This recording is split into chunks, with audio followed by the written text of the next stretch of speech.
प्रधानमंत्री नरेंद्र मोदी की अगुवाई में बुधवार को केंद्रीय कैबिनेट की बैठक हुई है। इस दौरान कई विषयों पर मंथन किया गया, साथ ही बड़े फैसले भी लिए गए हैं। केंद्रीय मंत्री प्रकाश जावड़ेकर ने कैबिनेट के फैसलों के बारे में जानकारी देते हुए कहा, सरकार की ओर से जम्मू कश्मीर के लिए राजभाषा विधेयक लाया गया है।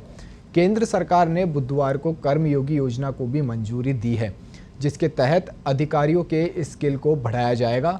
प्रकाश जावड़ेकर ने कहा कि पिछले हफ्ते सरकारी नौकरी में भर्ती के लिए अलग अलग टेस्ट को हटाकर एक ही टेस्ट की बात हुई थी। अब आज कैबिनेट ने कर्मयोगी योजना को मंजूरी दे दी है, जो सरकारी अफसरों को काम में किस तरह बढ़िया किया जाए उसके तहत काम करेगी। ये सरकार की ओर से अधिकारियों का स्किल बढ़ाने की सबसे बड़ी योजना है।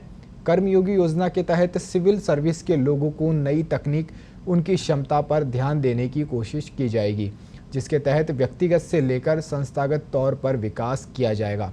वहीं केंद्रीय मंत्री ने बताया कि जम्मू कश्मीर के लिए राजभाषा विधेयक लाने का फैसला हुआ है, जिसमें हिंदी, उर्दू, डोगरी, कश्मीरी, अंग्रेजी भाषाएं शामिल रहेगी।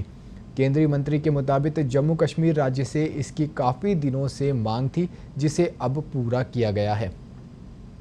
आज भर्ती के बाद का सुधार का निर्णय हुआ है।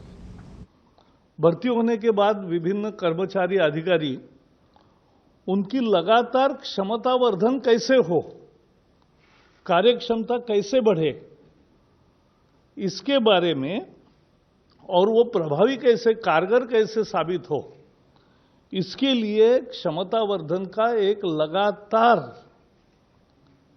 कार्यक्रम चलेगा और उसका नाम कर्मयोगी योजना है।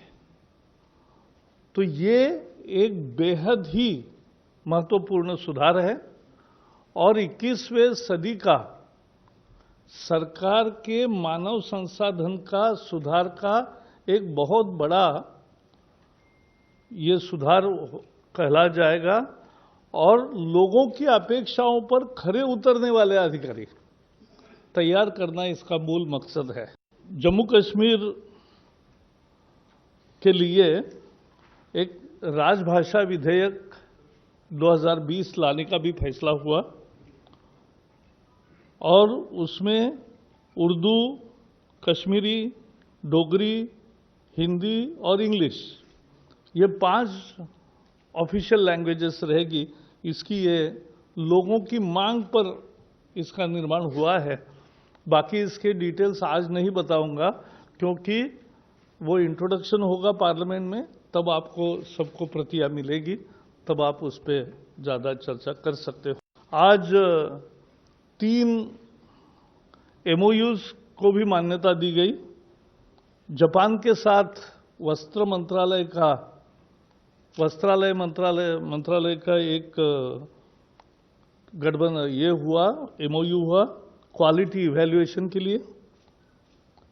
खनन मंत्रालय का फिनलैंड के साथ एक समझौता हुआ है और नवीन ऊर्जा रिन्यूएबल एनर्जी मिनिस्ट्री का डेनमार्क के साथ एक समझौता हुआ है। वो भी समझौते देश के लिए महत्वपूर्ण है।